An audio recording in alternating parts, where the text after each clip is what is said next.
साध संगत जी बड़े प्यार से कहना।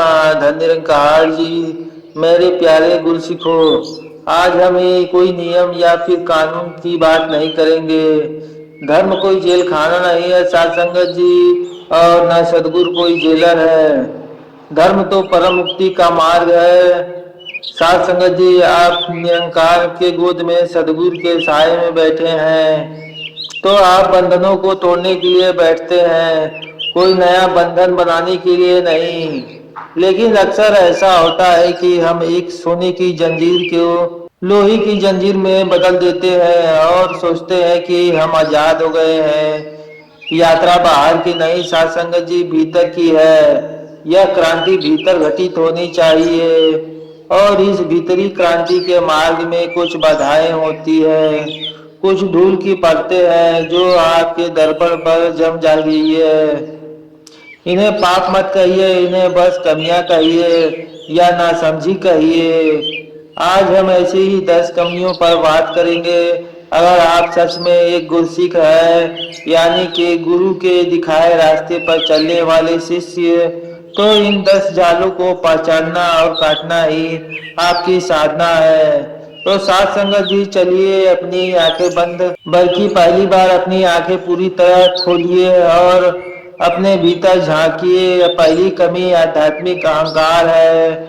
यह सबसे सूक्ष्म और सबसे खतरनाक कमी है। दुनिया का अहंकार तो बड़ा स्थूल होता है साध संगत जी, मेरे पास धन है, पद है, सौंदर्य है, उससे पहचानना बड़ा आसान है। लेकिन आध्यात्मिक अहंकार बड़ा चालाक है। यह कहता है कि मैं एक निरंकारी हूँ, मैं रोज संगत जाता हूँ, मैं कितनी सेवा करता हूँ, मुझे तो ब्रह्म ज्ञान हुआ है, बाकी सब तो अज्ञानी है। यह मैं ही तो सारी समस्या का जड़ है।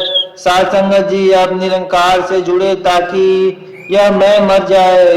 लेकिन यह मैं अब निरंकार का ही चोला ओढ़कर और मजबूत हो गया है। कबीर ने इसलिए तो कहा था, जब मैं था तब हरि नहीं, अब हरि है मैं नहीं। इस क्षण आपका मैं खड़ा होता है, उसी क्षण निरंकार ओझल हो जाता है। आपकी सेवा, आपका सिमरन, आपके सत्संग, अगर वह आपके मैं को पोषित कर रही है, तो आप एक सुंदर पिंजरे में कैद हो रहे हैं।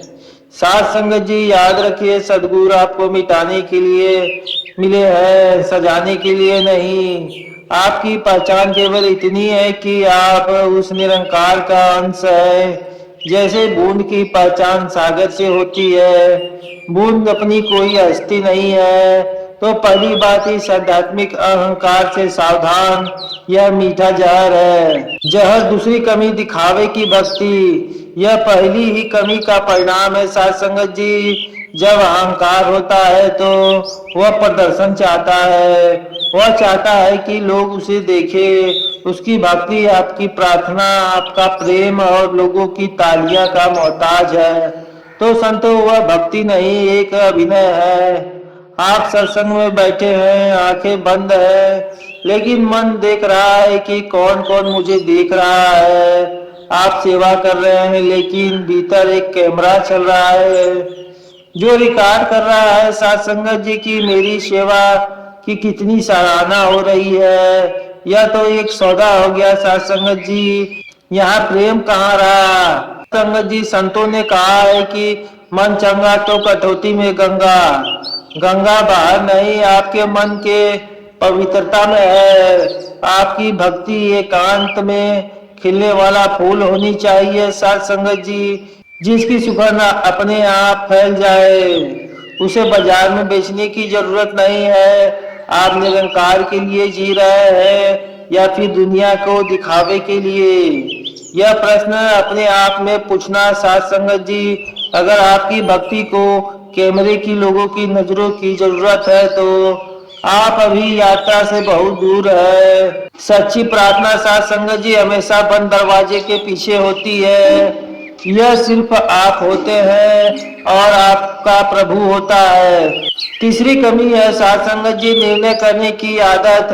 गुरसिक का अर्थ है जिसने गुरु की नजर से देखना सीख लिया हो और गुरु की नजरों में कोई अच्छा या बुरा नहीं होता। हाँ संगत जी, कोई ऊंचा या फिर नीचा नहीं होता। गुरु की नजर तो सब में उसी एक निरंकार को देखती है। सिया राम, मैं जब जग जानी करहूँ हूँ, प्रमाण जोर जुग पानी। जब सब में वही राम वही निरंकार है तो फिर आप न्यायाधीश बनकर क्यों बैठ जाते हो? वह विषय ठीक नहीं है, उसने ऐसे कपड़े क्यों पहने हैं, वह संगत में देर से क्यों आया है, उसकी भक्ति सच्ची नहीं लगती। जिस क्षण आप साथ संगत जी किसी दूसरों पर गलती उठाते हैं, आप भूल जाते हैं कि साथ संगत जी की आप ही उसी परम सत्ता का हिस्सा है। आपका निर्णय आपके भीतर की अज्ञानता को दिखाता है। यह दिखाता है साथ संगत जी की आपको कभी भी दूसरा कोई दिखाई न दे रहा हो। जिस दिन आपको हर चेहरे में सदगुरु का चेहरा और हर अस्तित्व में निरंकार का वास दिखेगा, उस दिन निर्णय अपने आप गिर जाएगा। तब सिर्फ प्रेम बचेगा, करुणा बचेगी। तो अगली बार जब आपका मन किसी पर निर्णय देने को करे तो थोड़ा सा रुक जाना और अपने भीतर झांकना कि यह निर्णय का कांटा कहाँ से उठ रहा है। चौथी कमी साथ संगत जी की अतीत और भविष्य में जीना। सदगुरु आपको यहाँ और भी मैं जीना सिखाते हैं। निरंकार कोई अतीत की घटना नहीं और न ही भविष्य का कोई वादा। निरंकार तो वर्तमान क्षण का जीवंत सत्य है, आपके सांस में, आपकी धड़कन में, इस पल में मौजूद है। लेकिन हमारा मन या तो अतीत की कब्रें खोद देता है कि मेरे साथ ऐसा हुआ था, उसने मुझे यह कहा था, पहले कितना अच्छा समय था, या फिर भविष्य के हवाई किले बनाता है। ऐसा हो जाएगा तो मैं खुश हो जाऊंगा, मुझे यह पाना है, मेरी यह चिंता है। अतीत एक लाश है और भविष्य एक कल्पना। साथ संगत जी, इन दोनों के बीच जो जीवन का एक छोटा सा क्षण है वही सत्य है और उसी क्षण को चूक जाते हैं। साथ संगत जी, आप सिमरन, आपकी संगत का तभी सार्थक है साथ संगत जी जब आप पूरी तरह से वर्तमान में हो। अगर आप सत्संग में बैठकर भी घर की चिंता कर रहे हैं या फिर पुरानी बातें याद कर रहे हैं तो आपका शरीर तो संगत में है पर आप वहां नहीं है। गीता में श्री कृष्ण ने कहा है, वर्तमान में स्थित हो जा, जो है जैसा है उसे स्वीकार कर, क्योंकि यही वह एक क्षण है जहाँ पर परमात्मा से मिलन हो सकता है। पांचवी कमी है साथ संगत जी, शिकायत का अभाव।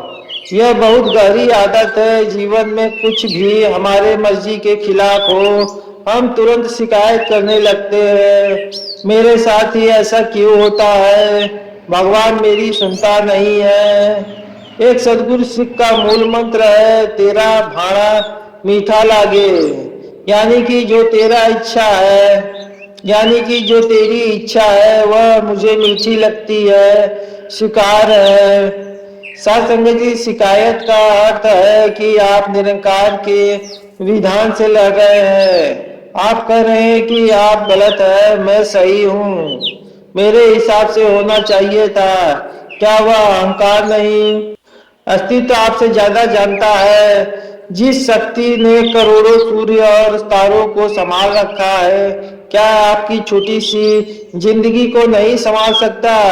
शिकायत आपके और निरंकार के बीच एक दीवार खड़ी कर देती है और यह अविश्वास का प्रतीक है। साथ संगत जी, जहाँ समर्पण है वहाँ शिकायत नहीं हो सकती, वहाँ सिर्फ धन्यवाद का भाव होता है। जो मिला उसका धन्यवाद, जो नहीं मिला शायद वह मेरे लिए अच्छा नहीं था, इसलिए उसका भी धन्यवाद। इस भाव को शुक्राना करते हैं साथ संगत जी। जिस दिन आपके भीतर से हर शिकायत मिट जाएगी और सिर्फ शुक्राना बचेगा, समझ लेना कि आप गुरु सिख होने के मार्ग पर सही कदम बढ़ा रहे हैं। तो मेरे प्यारों, अब तक हमने यह 5 कमियों पर बात की।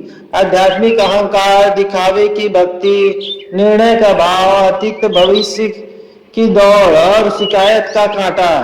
अगर आपने ईमानदारी से अपने भीतर झांका है तो आपने उन्हें कहीं ना कहीं पाया जरूर होगा, और उन्हें पाना ही संतों उनसे मुक्ति की शुरुआत है। अब हम और गहरे उतरते हैं। अब हम उन 5 सूक्ष्म जालों की बात करेंगे जो अक्सर साधक को अंतिम छलांग लगाने से रोक देती है। यह यात्रा और भी निजी और भी भीतरी होने वाली है। राज संगत जी, बड़े ध्यान से सुनना, अपने मन के भीतर सारे दरवाजे खोलकर सुनना। छठी कमी है आसक्ति, अटैचमेंट। आप कहेंगे हम तो निरंकार से जुड़े हैं, हमें तो किस चीज की आसक्ति होगी। यही तो सबसे बड़ा भ्रम है। आसक्ति सिर्फ धन, परिवार या सिर्फ संसार से नहीं होती। साधक को सबसे ज्यादा आसक्ति अपने साधन से हो जाती है। आपको निरंकारी होने से आसक्ति हो जाती है। आपको संगत से, सेवा से, यहाँ तक कि सदगुरु के भौतिक स्वरूप से भी गहरी आसक्ति, मोह हो जा सकता है। याद रखना, नाव सिर्फ नदी पार करने के लिए होती है। उसी प्रकार सदगुरु, मिशन, संगत, यह सब एक सुंदर नाव है जो आपको भाव सागर से पार ले जाने के लिए मिली है। लेकिन अगर आप नाव से ही मोह करने लगे और फिर किनारे को भूल जाए तो यात्रा कभी पूरी नहीं हो सकती। आपका लक्ष्य निरंकार है, निरंकारी का ठप्पा नहीं। गीता कहती है, कर्मण्य अधिकारस्ते न फले सुखदाचन। कर्म करो और फल से आसक्त कर्म करो पर फल से आसक्त मत हो। सेवा करो क्योंकि वह तुम्हारा स्वभाव है, आनंद है। उससे कोई पहचान, कोई पद, कोई सम्मान पाने की आसक्ति मत पालो। जिस दिन आपकी सेवा, आपका सिमरन, आपकी भक्ति बिना किसी आसक्ति के एक फूल की तरह खिलेगी तो बस अपनी सुगंध लुटाता है, उसी दिन आप सही अर्थों में गुरु सिख हो जाते हैं। 7वीं कमी है भय, यानी फियर।